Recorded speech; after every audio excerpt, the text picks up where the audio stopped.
Good evening. I'm coming to you from sunny San Jose, California. Just to rub it in a little bit, I know it's hot and humid on the East Coast, but here where I'm sitting at a park in the middle of San Jose, it is a very pleasant 70 degrees. A little bit of breeze blowing. I'm sitting in a beautiful park here at a green space in the middle of the city.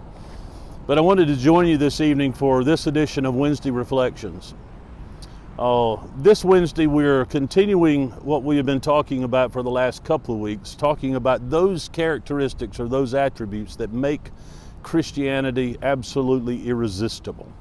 And let me tell you, it is not your self-righteousness, it is not your self-holiness or your perception of yourself that makes you irresistible to others as being a Christian. It's certainly not how much you give, it's certainly not any of those things. But they're more intangible things that I think are much more tangible than we realize.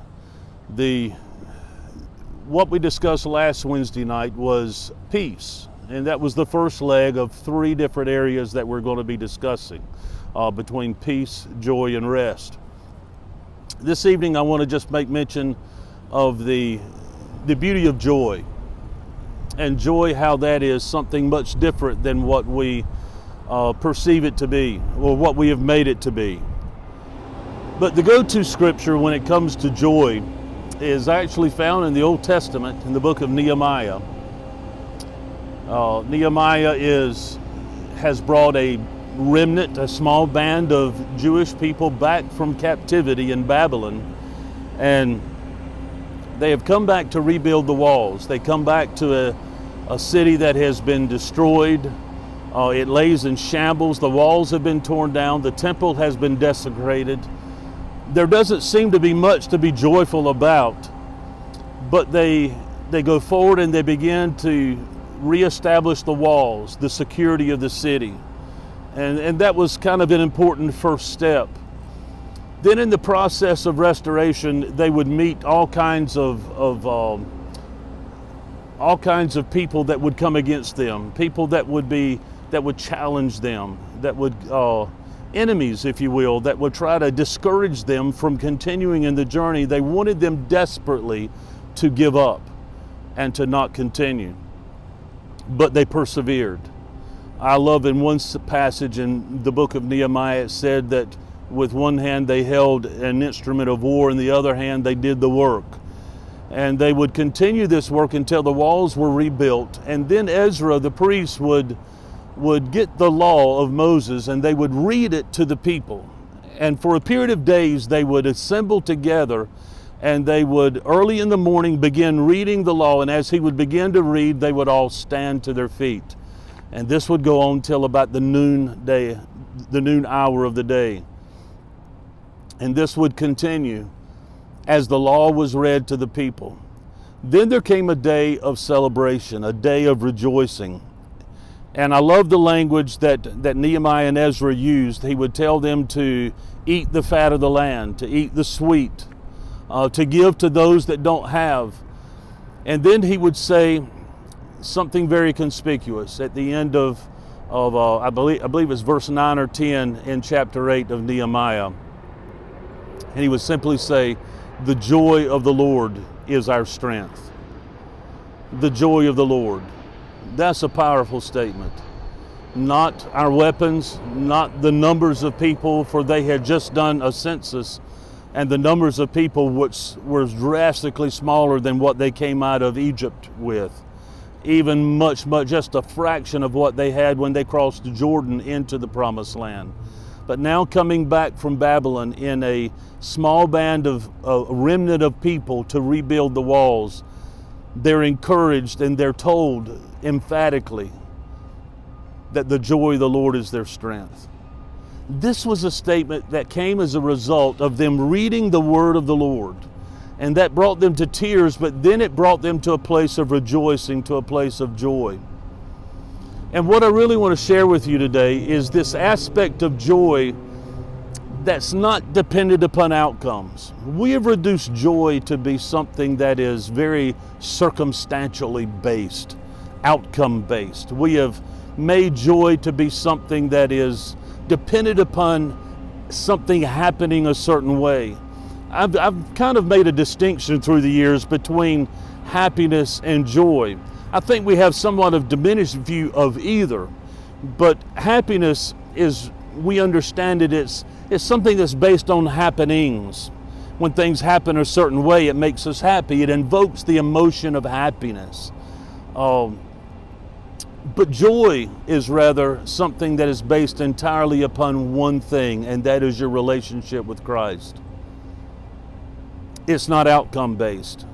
It's not dependent upon things happening a certain way. It's not dependent upon all the planets being aligned just in a perfect way. It's not dependent upon you having the perfect job or the perfect spouse or the perfect relationship with someone else.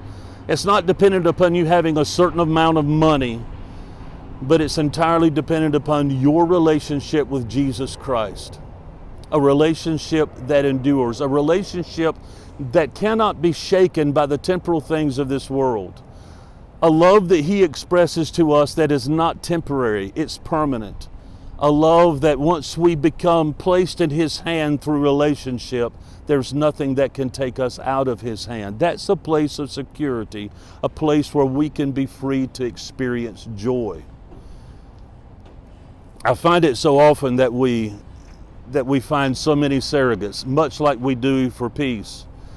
In times of anxiety, in times of discontent, we look for joy, that elusive thing. It's almost like joy has become, I don't know if any of you guys will remember this, you older ones will, but when I was a kid growing up, they would have the greyhound races on TV every week, and they would have this mechanical rabbit that would always stay just slightly ahead of the pack of greyhounds as they circled the track, and they would never catch the rabbit. And beloved, if we're not careful, we'll look at the characteristics that God entitles us with, His peace, joy, and rest. We look at those things as things that are just beyond our reach, things that something's got to change before we can seize them, before we can hold them in our hands.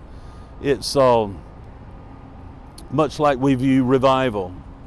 We've always viewed that as something that we haven't quite attained to yet, or something that's just beyond our reach.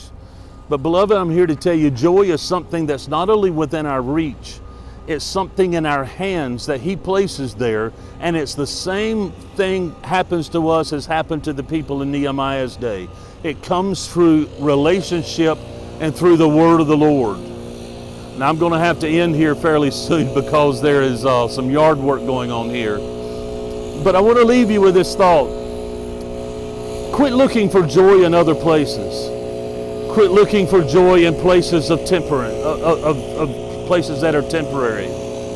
But look for joy in the places that are permanent. The love of God, His love for you, His grace for you.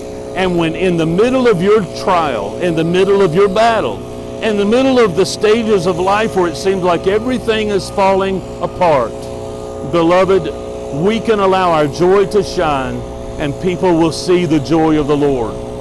And beloved, that joy is our strength. May the Lord be with you as we progress through the remainder of this week. I continue to ask and solicit your prayers for our son-in-law. He is hopefully going to come home from the hospital today. We had hoped it would be over the last couple of days that he would be coming home, but he had some issues with different levels they wanted to get in alignment. And so hopefully today things will be such that he can come home. But he has a long journey of rehab ahead of him. We're going to stay about another week, Lord willing, to be able to support them as he comes home, support our daughter. But we do lean upon your prayers, and thank you so much for your prayers. May the joy of the Lord be your strength today as you walk in this journey. It will sustain you and it will hold you.